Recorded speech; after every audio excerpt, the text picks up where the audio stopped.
Hello my friends, Phil/Polygoing here. Welcome to the first of, I hope, many entries to come in this new Dark Souls PvP series I'm putting together, Poly vs. Pals. For all intents and purposes, it's kind of a battle of the uploaders type thing, but not everybody involved in it is necessarily an uploader. So I'm calling it something different just to differentiate it, just to be unique, just to be a special little butterfly. And in this first one, I'm going up against the Visionary. I will talk plenty more about that, and he is an uploader. I'll include a link to his channel and talk a little bit about that down the way. I did want to point out a couple things about this opening fight, though, because it was kind of alarming, and I thought it was kind of funny. So we had exchanged some messages. It was sort of like, yeah, let's fight, let's fight. So we finally hooked up. I came out here. I'll show you my build in just a second. But did you notice in the opening exchange, he took me for about 1200 damage with 2 swipes from his Fury Sword. Out of the gate, I'm thinking, oh my god, that hurt a lot more than it should. What am I doing so terribly wrong? So I came out here, got obliterated, and immediately thought, maybe I'm not ready for this. We shall see.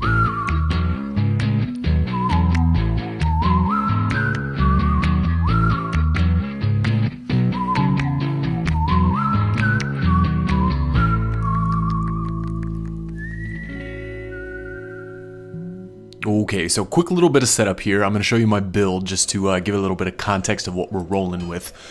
So I am 113. I'm a little unbaked, but I mean at this point in time, I'm a 2840 build. I got 50 vitality, 40 endurance, 2840. I do have a couple levels to spend, and I know where I'm going to put those. I'm actually, if you're curious, going to go up to 45 in endurance because I've got a couple gear combinations that I want to make that work with. And then I'll just sink the rest in strength for some boosted one-handed damage. So I'm thinking of it as kind of a broken quality build. It's not quite a 40-40. It'll end up being like a 33-40 or 35-40, which is a little weird, but I like it. And it's actually a Leo builder. I play it as a Leo setup. So I'm rocking the Leo ring. All my weapons are very pokey. I am doing some serious thrusting up in yeah.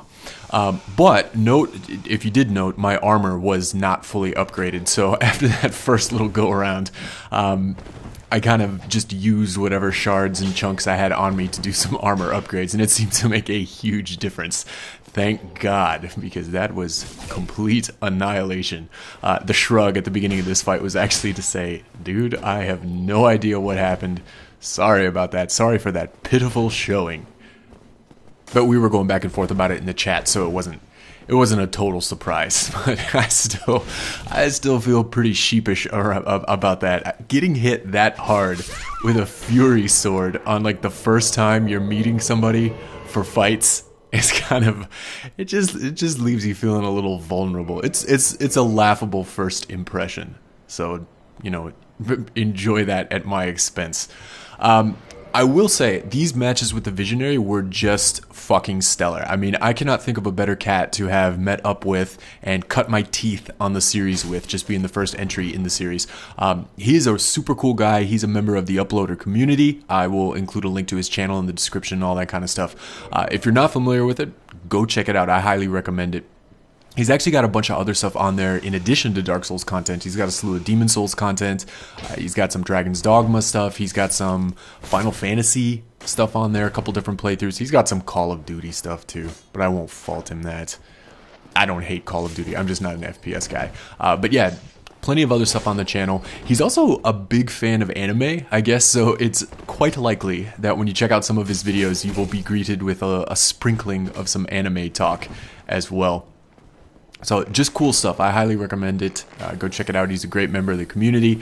I will warn you, like me, he has a little bit of a potty mouth. So if you are offended by adult language, which I'm decently certain you're not if you're putting up with me, just be aware that there is some pirate talk afoot. But yeah, good commentary, good gameplay, just an all-around solid channel. Definitely give him a peek if you are not familiar with him. Tell him Polly sent you. No, don't tell him Polly sent you. It'll probably be some sort of penalty. Anyways, so these matches actually occurred quite a little bit ago. I think after we fought maybe 2 weeks ago, we both dragged our feet for whatever reason on clipping these together and uploading or whatnot. I think it was just kind of a bad culmination of timing and laziness on my part and who knows what else. But so I'm actually watching a lot of these clips, not having them fresh in mind. So I might point some things out that way and just kind of talk to him. But in general, watching back and remembering, it was a really great experience for a couple of things. The first was variety. He was busting out all kinds of just bizarre weapons. He came out with a Titanite catch pole. If you caught that a couple fights ago, man, I cannot make that weapon work. I have tried that on a number of occasions with a number of different stat setups, and I have no qualms saying that I think the Titanite catch pole absolutely sucks. I cannot make heads or tails of that weapon. But he was doing just fine with it. He came out, made an appearance. Some crystal weapons made an appearance. So, you know, lots of variety. I was actually trying to switch up my stuff as well. Though, my arsenal is a little bit limited by my being a purist and all that kind of stuff. So, what I have on hand that's feasible and usable is just kind of limited by the number of chunks and slabs that I'm willing to go farm. But actually, just given the nature of these matches, it was a really friendly, really low-key, super chill set of matches. I actually busted out some just plus 10 weapons as well, because I had them on me, and it was sort of like, yeah, let's goof around with this a little bit. And I felt kind of sheepish, again, using the same weapons over and over and over when he was being such a sport and rocking some weirdness. So, you know, lots of different combinations. I'm experimenting with some weird stuff in my offhand and just trying to mix it up. So that kept it really fresh. And I would actually highly recommend doing that, you know, when you find yourself in these setup matches with maybe the same people over and over again, or fight clubs that you're very familiar with. It is such a fantastic opportunity to experiment with different setups and different combinations of weapons and some stuff that you might not be familiar with. You know, what's this broadsword do, and how does it differ from the longsword? And I don't know. Let's try it out. So it's a great opportunity for that. That's probably very common knowledge, and I think that's something I generally do just naturally, but looking back and thinking on it, that is a great takeaway. Another thing that was really enjoyable about this is, for the most part, over the course of these matches at least, it seemed very balanced. For the most part, we were just trading wins. He'd win one, and I'd win one, and he'd win one, and I win one. And so it always, you know, kept you on your toes. I'm a little hesitant, I gotta say, being too excited about that, because actually I felt like I was having a pretty decent night, and I got the impression he was kind of having an off night. He mentioned that in the chat, and then he uploaded a video of these same fights from his perspective. I'll include a link to that too, and he was talking about, yeah, I was having kind of an off night. So I can't get too excited about being able to hang, especially because if I felt I was having a good night and he was having an off night and we were kind of balanced, probably doesn't bode well for me the next time we meet up. But no, it was great. And so between the variety, between the even matches, it was just a great time. The other thing too is, I didn't notice this, or I didn't remember this from when we were playing, but he pointed it out on his video that there was not a single backstab throughout the entire session. Not that there's anything wrong, of course, with using backstabs in setup matches. It's just, it didn't seem to be anything that either of us was interested in. We were just kind of going out, having some good old-fashioned fundamentals fights, just like two buddies out there trying to kill each other. And I thought that was kind of cool. Neither of us was really try-harding. In fact, probably the most try-hard thing about the night was my rocking that Leo ring. That was really the only damage booster that made an appearance over the course of this. Actually, occasionally he would swap out to the red Tearstone ring. He would do a ring swap when he got a little bit low. For the most part, I just thought that was cool, because I cannot ring swap to save my life. Actually, that's probably one of the reasons you would ring swap, to save your life. But that is not something I've really experimented with or gotten into. So it's sort of the gear that I have on me is the gear that I'm using. So whenever I see, like there, so whenever I see somebody just sort of miraculously start glowing, it's kind of like, oh, neat, a ring swap. So let's talk playstyles. For the most part, we both seem to be very hit and runny in terms of our baseline style. There was a lot of instances where we would sort of keep our distance and then charge in, exchange a flurry of blows, back off, charge in, flurry of blows, back off, repeat, repeat, repeat. It reminded me a lot of jousting, kind of, or the opening, like the intro sequence to the old NES version of Ninja Gaiden, where you have the two ninjas standing on opposite ends of the field and they jump at each other and attack, and one of them stands strong and the other guy dies. So I thought that was pretty cool, and it made for a really interesting kind of frenetic pace to the game. The other thing that I thought was pretty cool was we would deviate from that in drastically different ways.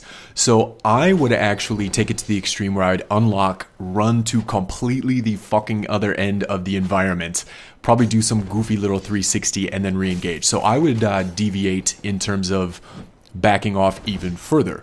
He'd do the opposite, where when he deviated from the hit and run style, he would actually just kind of hug my character. He'd sprint alongside me, not really swing in a predictable fashion. And he had a lot of success with that. I got popped quite a few times where, you know, I'd be trying to roll away, he'd be running alongside me, and then I'd get smacked when I came out of my invincibility frames. That's a tactic I have not adopted, but I've seen it used with great success in a lot of places. I've seen a lot of guys sort of take that, especially when the opponent is trying to spam roll away from you and they're just sort of rolling, and you're kind of sprinting along with them, keeping up with the roll, and either when they run out of endurance to stop rolling, or when they pop out of the roll and you execute a well-timed dashing attack, it's a nice way to get kind of a free piece of damage, and it really makes you leery, at least in my case, of rolling in those situations, because he's likely going to time it to hit me when I come out of it, and he's not swinging in any kind of predictable manner. So that was pretty cool, and I think that's a good takeaway that I'm going to take from this as well, is just try and add that trick to my bag.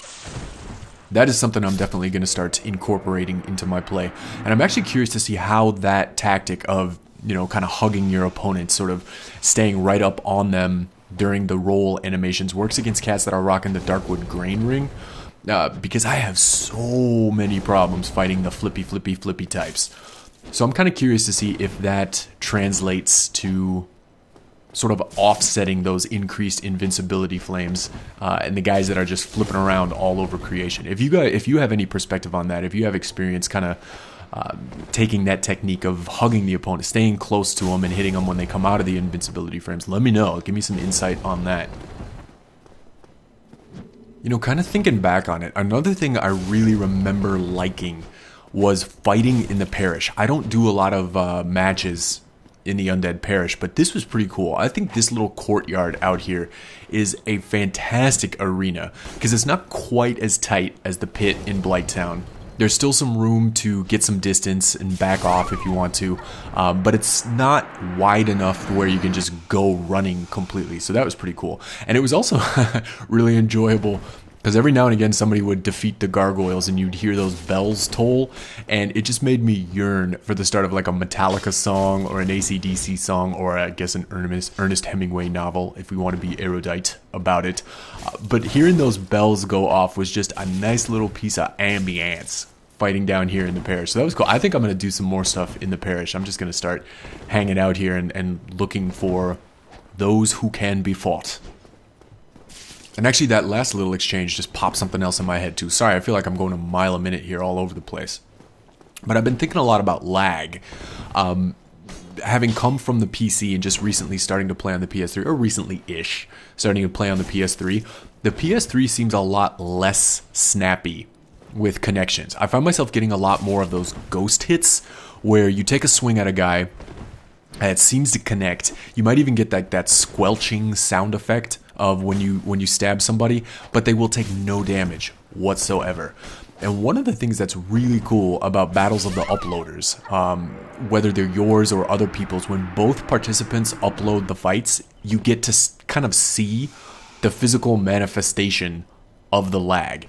And what I mean by that is you can watch from the Phantom's perspective, where it seems like he is just beating the hell out of the host with a well-timed swing. Everything seems like it went, but the host takes no damage. And then you can kind of go cross-reference the host's video for that same fight and see it from his perspective, and they will be, 10 paces away. So you can almost witness the lag. And the first time I did something like that was actually on a Battle of the Uploaders between the Visionary, Speak of the Devil, and Eric Arianto. They had a couple of matches not too long ago, and they both uploaded videos from their perspective of the fights.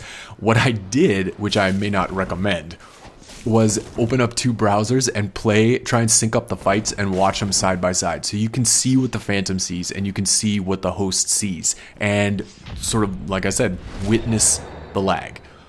I'm not sure I would recommend that because it was, it did have a very charming Dark Side of the Moon, Wizard of Oz quality to it, but it wasn't a whole lot of payoff for the effort. Let me pause for a second and talk about that freaking Chaos Blade with its like 20 points of recoil damage every time you hit your opponent. I gotta assume that's what happened there because I'm not wearing any pieces of thorn armor, so like my rolls are not gonna hurt. And with the Chaos Blade, I've actually run into people that are rolling with that thing, and they'll get down to nothing, 8 HP, 1 HP, just running on fumes. And they know that their next hit is going to kill them. So a lot of times I've seen guys come in and bow as if to say, goodbye, my friend, this is the end of me. And then I'll just tank a hit and they take their recoil damage and die. It's always just kind of a funny little situation. The dangers of the Chaos Blade. But yeah, being able to see that lag from both perspectives is really interesting. Lag is just kind of a generally accepted thing. You can adjust to it if it's not too far out of whack and things like that. But it is frustrating when you, on both sides, when you think you hit somebody and everything seems to connect. You even get like sometimes blood animations or the sound effects, but they take no damage. Or vice versa, when you swing into dead space and then the other guy just randomly takes damage. It's always sort of a what the fuck type moment. And cross-referencing the videos like that just is really interesting. I would say, I'm not going to say do the side-by-side thing, but check it out. Find like a battle of uploaders where both participants put up the fights. The Visionary actually posted these fights on his channel. I'll include a link to that. You can cross-reference some of these. It's weird, and it's disconcerting, and it's just part of the game. Take a little deep breath to slow myself down here. I'm still hepped up on my morning coffee, but I think I'm going to start drawing this to a close. I feel like I'm talking way too fast and I'm way too sporadic to let this go much longer.